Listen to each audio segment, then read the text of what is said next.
ألم تر إلى الذين أوتوا نصيبا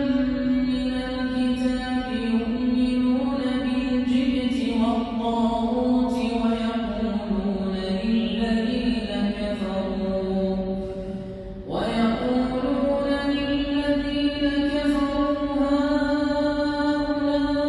هؤلاء أهدى من الذين آمنوا سبيلا أولئك الذين لعنهم الله ومن يلعن الله فلن تجد له نصيرا أم لهم نصيب من الملك فإذا لا يؤتون الناس نقيرا أم يحسدون